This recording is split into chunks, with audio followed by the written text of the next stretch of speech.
Hi friends, എല്ലാവർക്കും സുഖമല്ലേ? ഞാൻ വീണ്ടും വന്നു കേട്ടോ. ഇന്ന് നമുക്ക് ഒരു നൃത്തം ചെയ്യുന്ന പെൺകുട്ടിയെ ഉണ്ടാക്കിയാലോ?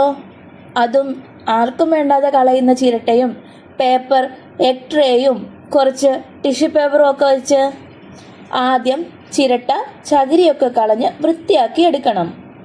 ഞാൻ എളുപ്പത്തിന് പിച്ചാത്തി കൊണ്ട് ചെത്തി കളഞ്ഞിട്ട് സാൻഡ് പേപ്പർ കൊണ്ട് ഒന്ന് തൂത്തുവിടുകയാണ് ചെയ്തത്. ഒത്തിരി മിനുക്കി എടുക്കുകയൊന്നും വേണ്ട കേട്ടോ, കാരണം ഇതിനു മുകളിൽ പേപ്പർ കൊണ്ട് കവർ ചെയ്യുന്നുണ്ട്. പോരാത്തതിന് കളറും കൊടുക്കുന്നുണ്ട്.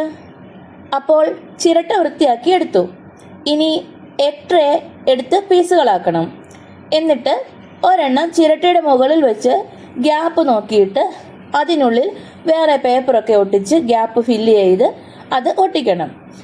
എന്നിട്ട് മുകളിൽ ഒരു പീസ് കൂടെ വെച്ച് ചേർത്തൊട്ടിച്ച് ബലം വരുത്തണം. എക്സ്ട്രാ മുഴച്ചു നിൽക്കുന്ന എഗ് ട്രേയുടെ തുമ്പുകൾ ബ്ലേഡ് കൊണ്ട് ലെവൽ ചെയ്യണം കേട്ടോ. ഇതിപ്പോൾ കണ്ടാൽ വിടർന്നു നിൽക്കുന്ന ഗൗണിൻ്റെ താഴ്ഭാഗം പോലെ തോന്നുന്നില്ലേ? ഇനി നമുക്ക് മുകൾ ഭാഗം തയ്യാറാക്കണം. അതിനായി എഗ് ട്രേയുടെ വേറെ 2-3 പീസുകൾ എടുക്കണം. കീറിയെടുക്കുമ്പോൾ അവ തമ്മിൽ കണക്ട് ചെയ്യുന്ന ഭാഗം നടുക്ക് വെച്ച് വൃത്തിക്ക് മുറിച്ചെടുക്കണം കേട്ടോ. ആ പോർഷനാണ് നമ്മൾ പാവക്കുട്ടിയുടെ കഴുത്തും കൈയും ഒക്കെ ആക്കി മാറ്റുന്നത്. ഇത് കോണോട് കോണാക്കി മടക്കണം. ട്രേയുടെ ഓപ്പൺ ഭാഗം തമ്മിൽ ചേർത്ത് വെച്ചാൽ മതി. ക്ലോസ്ഡ് ഭാഗം അമർത്തി ഒടിച്ചു കളയുകയും ചെയ്യരുത്. ഏകദേശം ഒരു ത്രികോണ ആകൃതി, അതിൽ വലിയ വശത്തിൻ്റെ നടുക്ക് ആ എക്സ്ട്രാ പീസും. അങ്ങനെയല്ല ഇപ്പോൾ കാണുന്നത്. ട്രേയുടെ ഉള്ളിൽ ചുരുണ്ടു പോകാതിരിക്കാൻ കുറച്ച് പേപ്പറൊക്കെ ഇട്ട് ഫില്ല് ചെയ്യണം കേട്ടോ. നടുക്കുള്ള പീസ് ആ ഉടലിന് ചേരുന്ന വിധത്തിലുള്ള കഴുത്തിൻ്റെ വലുപ്പത്തിൽ കട്ട് ചെയ്യണം. സൈഡിലുള്ള എക്സ്ട്രാ പീസ് വൃത്തിക്ക് കട്ട് ചെയ്തെടുക്കണം. ഇത് പെൺകുട്ടിയുടെ ഷോൾഡർ ആണ്. ഇനി കൈ ഉണ്ടാക്കണം. അതിനായി പേപ്പർ ചുരുട്ടി ഒട്ടിച്ച് സ്റ്റിക്ക് ഉണ്ടാക്കാം. 2 എണ്ണം വേണം. എന്നിട്ടത് എഗ് ട്രേയുടെ ഉള്ളിൽ നിന്നും പുറത്തേക്ക് 2 സൈഡിൽ നിന്നും ഒട്ടിച്ചു ചേർക്കണം. ഒട്ടിക്കും മുൻപ് ഉള്ളിലോട്ട് മടക്കി ഒടിച്ചു വെച്ചോളൂ. എന്നിട്ട് ആ കൂട്ടത്തിൽ തന്നെ കൈയുടെ മുട്ടിൻ്റെയും കൈപ്പത്തിയുടെ അവിടത്തെയും മടക്കുകൾ കൂടി ഇടുക. ഒരു കൈ താഴോട്ടും ഒന്ന് മുകളിലോട്ടും വെക്കണേ, ഡാൻസ് ചെയ്യുമ്പോൾ പിടിക്കുന്നത് പോലെ. 2 സ്റ്റിക്കിനും മടക്കുകൾ ഒരേ നീളത്തിലായിരിക്കണം കേട്ടോ. കൈപ്പത്തിയുടെ ഭാഗം റെഡിയാക്കുവാൻ പേപ്പറിന്റെ അഗ്രം കോണോട് കോൺ ചരിച്ച് കട്ട് ചെയ്താൽ മതിയാകും. പിന്നെ ട്രേയുടെ ഉള്ളിലോട്ട് മടക്കി വെച്ച ഭാഗം പശ പുരട്ടി ഫിക്സ് ചെയ്യണം. എന്നിട്ട് കഴുത്താക്കാനുള്ള എക്സ്ട്രാ പീസുകൾ കറക്റ്റ് അളവിൽ കട്ട് ചെയ്തിട്ട് തമ്മിൽ ഒട്ടിച്ച് ബലം വരുത്തണം. ഇനി ചിരട്ടയുടെ മുകളിലുള്ള ട്രേയും ചിരട്ടയും ടിഷ്യൂ പേപ്പർ ഉപയോഗിച്ച് ഒട്ടിച്ച് ഭംഗിയാക്കാം. അതുപോലെ തന്നെ ഇപ്പോൾ ഉണ്ടാക്കിയതും ടിഷ്യൂവിൽ പൊതിഞ്ഞ് ഒട്ടിച്ച് റെഡിയാക്കാം. കവർ ചെയ്യുമ്പോൾ ടിഷ്യൂ പേപ്പർ ചുരുട്ടി ഉണ്ടാക്കിയ 2 കുഞ്ഞു ബോൾസ് കൂടെ നെഞ്ചിന്റെ ഭാഗത്ത് ഒട്ടിച്ചു കൊടുക്കണം കേട്ടോ. കയ്യിൽ ടിഷ്യൂ പേപ്പർ കൂട്ടിയും കുറച്ചും ഒക്കെ ഒട്ടിച്ച് കൈയുടേതായ ആകൃതിയും ഉണ്ടാക്കാൻ ശ്രദ്ധിക്കണേ. തോളിന്റെ അവിടെ ഇത്തിരി കൂടെ വണ്ണം കൊടുക്കണം. എന്നാൽ മുട്ടിന്റെ അവിടോട്ട് വരുമ്പോൾ വണ്ണം കുറഞ്ഞും വരണം. അതുപോലെ തന്നെ താഴോട്ടും. അങ്ങനെ 2 കൈയും ഷേപ്പിൽ ഉണ്ടാക്കിയെടുക്കണം. ഇനി പെൺകുട്ടിയുടെ തല റെഡിയാക്കണ്ടേ? അതിനായി ഞാൻ എടുക്കുന്നത് ഇത്തിരി സ്പോഞ്ചാണ്.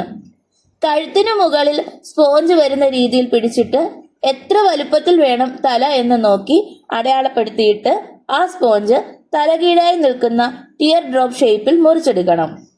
എന്നിട്ട് അതിൻ്റെ സൈഡൊക്കെ കട്ട് ചെയ്ത് ഉരുട്ടി തലയുടെ രൂപത്തിലാക്കണം. എന്നിട്ട് അതിൻ്റെ കൂർത്ത സൈഡിൽ സ്പോഞ്ചിന്റെ നടുക്ക് ചെറുതായി മുറിച്ചിട്ട് അതിനുള്ളിലേക്ക് കഴുത്ത് കയറ്റി വെക്കണം. അപ്പോൾ കഴുത്തിന്റെ മുന്നിലും പിന്നിലുമായി തല സെറ്റാക്കാൻ സാധിക്കും. അത് പശ വെച്ച് ഒട്ടിക്കണം. ഇനി പെൺകുട്ടിയുടെ ബാക്ക് സൈഡിലുള്ള സ്പോഞ്ച് പീസ് അടിവശം തുമ്പ് ഇത്തിരി മുറിച്ച് കളഞ്ഞിട്ട് അവിടെ ഒരു കുഞ്ഞു ബോൾ പോലെ സ്പോഞ്ച് കട്ട് ചെയ്ത് ഒട്ടിച്ച് മുടിക്കെട്ട് റെഡിയാക്കാം. ഇനി നമുക്ക് ചിരട്ടയിൽ ഒട്ടിച്ചു വെച്ചതിന്റെ മുകളിലോട്ട് ഈ പീസ് കൂടെ ചേർത്ത് ഒട്ടിക്കാം. ഇപ്പോൾ പാവയുടെ ഉടൽ ഫുള്ളായി. ഇത് ഒന്നുകൂടെ ടിഷ്യൂ പേപ്പർ ഒട്ടിച്ച് വൃത്തിയാക്കി എടുക്കാം. രണ്ട് പീസുകൾ തമ്മിൽ ചേർത്തൊട്ടിച്ച ഭാഗവും ടിഷ്യൂ പേപ്പർ കൊണ്ട് ചുറ്റി ഒട്ടിച്ച് ബലം വരുത്തണം കേട്ടോ. മുഖം ഫ്രണ്ടിൽ നിന്നും ബാക്കിലേക്ക് പേപ്പർ കൊണ്ട് പൊതിഞ്ഞ് ഒട്ടിക്കണം.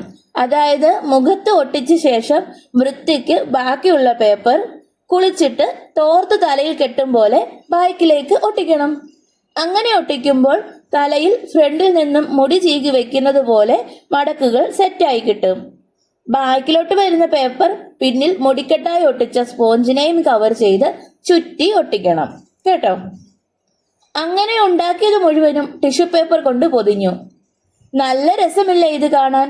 പ്ലാസ്റ്റർ ഓഫ് പാരീസിൽ ഒക്കെ ഉണ്ടാക്കിയ സ്കൾപ്ചർ പോലെയില്ലേ? എനിക്ക് ഒത്തിരി ഇഷ്ടപ്പെട്ടു. സത്യം പറഞ്ഞാൽ ഇതിനു മുകളിൽ നെറ്റ് തുണിയും ലേസും ഒക്കെ വെച്ച് ഒരു വെഡ്ഡിംഗ് ഗൗൺ സെറ്റാക്കിയാൽ കിടുവാണല്ലേ. അല്ലെങ്കിൽ ക്ലേ വെച്ചോ പുട്ടി വെച്ചോ കവർ ചെയ്താലും സ്കൾപ്ചർ ആക്കാം. അതല്ലെങ്കിൽ അതിനു മുകളിൽ അടിപൊളി ഡിസൈൻ ചെയ്ത് കളർ കൊടുക്കാം. പക്ഷെ പറ്റൂലെന്നേ, എൻ്റെ അതിനുള്ള ഐറ്റംസ് ഒന്നും ഇരിപ്പില്ല. അതുമാത്രമല്ല, കല്യാണപ്പെണ്ണ് ഇങ്ങനെ ഡാൻസ് പോസിലല്ലല്ലോ നിൽക്കുന്നത്. ഓർത്തില്ല. അല്ലെങ്കിൽ അങ്ങനെ ഉണ്ടാക്കിയാൽ മതിയായിരുന്നു. പറഞ്ഞിട്ട് കാര്യമില്ലല്ലോ. അങ്ങനെ പലവിധ കാരണങ്ങൾ കൊണ്ട് ഞാൻ ഡാൻസിങ് ഗേളിനെ തന്നെ ഉണ്ടാക്കുകയാണ്. മനോഹരമായ ഫ്രോക്ക് ചെയ്യാനുള്ള തുണി സാധനങ്ങൾ ഇല്ലാത്തതിനാൽ ഞാൻ കളർ വെച്ച് കളർഫുള്ളായ ഒരു ഫ്രോക്ക് പണിഞ്ഞു നൽകാമെന്ന് തീരുമാനിച്ചു.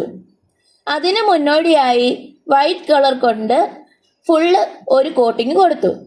മുഖവും കൈയും പെയിന്റ് ചെയ്യാൻ വെള്ള പെയിന്റിൽ ഇത്തിരി ഓറഞ്ച് കളർ മിക്സ് ചെയ്ത് കളർ സെറ്റാക്കി അങ്ങ് അടിച്ചു കൊടുത്തു. മിച്ചം വന്ന ആ നിറക്കൂട്ടിൽ കുറച്ച് റെഡും വൈറ്റും ചേർത്ത് പിങ്ക് ഉണ്ടാക്കി. ഡ്രസ്സിന്റെ കൈയും കുറച്ച് ഡിസൈനും ചെയ്തു. മുടി പിന്നെ ബ്ലാക്ക് ആണല്ലോ. പിന്നെ തോന്നിയ കളറൊക്കെ കൊടുത്ത് ഡാൻസിന് പറ്റിയ ഒരു ഡ്രസ്സ് അങ്ങ് ഡിസൈൻ ചെയ്തു. പക്ഷേങ്കിൽ മോഡേൺ ഡ്രസ്സിൽ സങ്കല്പിച്ച കല്യാണ പെണ്ണ് എൻ്റെ മനസ്സിൽ കിടക്കുന്നത് കൊണ്ട് എനിക്ക് ആ കളറുകളൊന്നും ഇഷ്ടപ്പെട്ടില്ലെന്നേ. ഇതിപ്പോൾ നാടോടി നൃത്തത്തിന്റെ ഡ്രസ്സ് പോലായി. എൻ്റെ മോഡേൺ ഗേളിനെ ഇപ്പോൾ കാണാൻ ബസന്തി പരുവം ആയെന്നേ. ഏത് പറക്കം തളിക സിനിമയിലെ ബസന്തി മനസ്സിലായല്ലോ അല്ലേ? എൻ്റെ ഒരു അവസ്ഥ. പിന്നെ എന്ത് ചെയ്യാൻ, ഞാൻ കളർ ചേഞ്ച് ചെയ്തു. അല്ല പിന്നെ. അങ്ങനെ ഒരു വിധത്തിൽ തൃപ്തിപ്പെട്ടു. മുഖത്ത് കണ്ണും മൂക്കും ഒക്കെ വരച്ചു ചേർത്തു. വരച്ച മൂക്ക് ശരിയാകാഞ്ഞ് ഇത്തിരി സ്പോഞ്ച് ത്രികോണ സ്തംഭം പോലെ കട്ട് ചെയ്തെടുത്തിട്ട് താഴ്വശം ഉരുട്ടിയെടുത്ത് ഒട്ടിച്ചു. എന്നിട്ടും ഗ്ലാമർ പോരാന്നേ. എന്തു ചെയ്യും? ആ സ്പോഞ്ചിന് മുകളിൽ ഇത്തിരി ടിഷ്യൂ കൂടി ഒട്ടിച്ചപ്പോൾ മൂക്ക് വൃത്തിയായി. മുഖത്തെ ആ വലിയ വൃത്തികേട് അങ്ങ് മാറിക്കിട്ടി. നിങ്ങൾക്കറിയോ, ഞാൻ വീണ്ടും ഡ്രസ്സിന്റെ കളർ മാറ്റിയെന്നേ. അങ്ങനെ പല വട്ടത്തെ അഴിച്ചുപണിയലിനൊടുവിൽ ഞാൻ ഡ്രസ്സിന്റെ കാര്യത്തിൽ തീരുമാനമാക്കി. അങ്ങനെ ഡാൻസിങ് ഗേൾ റെഡിയായി. പറ്റിയ അബദ്ധങ്ങൾ പറഞ്ഞത് വേറൊന്നും കൊണ്ടല്ല. ഒരു തെറ്റ് പറ്റിയാലോ ഒരു തടസ്സമുണ്ടായാലോ ഒക്കെ നമ്മുടെ ലക്ഷ്യങ്ങൾ നമ്മൾ ഇട്ടെറിഞ്ഞു പോകല്ലേ. ജീവിതമാണ്, പല പ്രശ്നങ്ങളും ഉണ്ടാകും. അപ്പോൾ പ്രശ്നങ്ങളിൽ ലക്ഷ്യങ്ങളൊക്കെ വേണ്ടാന്ന് വെച്ച് മനസ്സുമടുത്ത് ഒളിച്ചോടരുത്. പകരം സാധ്യതകൾ ആലോചിക്കണം. അപ്പോൾ പുതുവഴികൾ തുറക്കും. ഇപ്പോൾ ഞാൻ ഈ പാവക്കുട്ടിയുടെ രൂപം ഉണ്ടാക്കിയപ്പോൾ ആ സ്കൾപ്ചർ രൂപത്തിൽ കണ്ടപ്പോൾ വലിയ സന്തോഷത്തിലായിരുന്നു. എന്നാൽ കളർ കൊടുത്തു വന്നപ്പോൾ എൻ്റെ ഇമാജിനേഷനൊക്കെ കുളമായി പോയില്ലേ. അപ്പോൾ തോന്നിയ സങ്കടം, കഷ്ടപ്പാടൊക്കെ വെറുതെ ആയി പോയല്ലോ എന്നോർത്തു. പിന്നെ ഞാൻ ഓർത്തു, ഇത്ര വിഷമിക്കാൻ എന്തിരിക്കുന്നു, എന്തായാലും കുളമായി. വേറെ ഏതെങ്കിലുമൊക്കെ കളർ അടിച്ചു നോക്കാം. റെഡി ആയില്ലെങ്കിൽ ടിഷ്യൂ അഴിച്ചു കളഞ്ഞ് വീണ്ടും ചെയ്യാം. പക്ഷേ അങ്ങനെ ചിന്തിച്ച് കളർ മാറ്റിക്കൊടുത്തത് കൊണ്ടും വരച്ചു കുളമായി പോകുന്ന മൂക്കിനു പകരം സ്പോഞ്ച് കൊണ്ട് മൂക്കുണ്ടാക്കിയത് കൊണ്ടുമല്ലേ അന്നേരം എനിക്ക് തോന്നിയ നിരാശ മാറി ഇപ്പോൾ ആശ്വാസം കണ്ടെത്താൻ കഴിഞ്ഞത്, എൻ്റെ ഡാൻസിങ് ഗേൾ പൂർത്തിയായത്. അപ്പോൾ ഞാൻ പറഞ്ഞതുപോലെ പ്രശ്നം വരുമ്പോൾ പേടിച്ചോടാതെ പുതിയ സാധ്യതകൾ തിരയുക. കീ ഇല്ലാതെ ഒരു ലോക്കും സൃഷ്ടിക്കപ്പെടുന്നില്ലെന്നേ. അതായത് ഏത് പ്രശ്നത്തിനും പരിഹാരമുണ്ടെന്ന്. നമ്മൾ അത് കണ്ടെത്താനുള്ള താമസമാണുള്ളത്. സ്വസ്ഥമായ മനസ്സോടെ ആലോചിച്ചാൽ പരിഹാരങ്ങൾ നമുക്ക് മുന്നിലെത്തും. അപ്പോൾ എല്ലാം പറഞ്ഞ പോലെ. ശരി എന്നാ, ബായ്.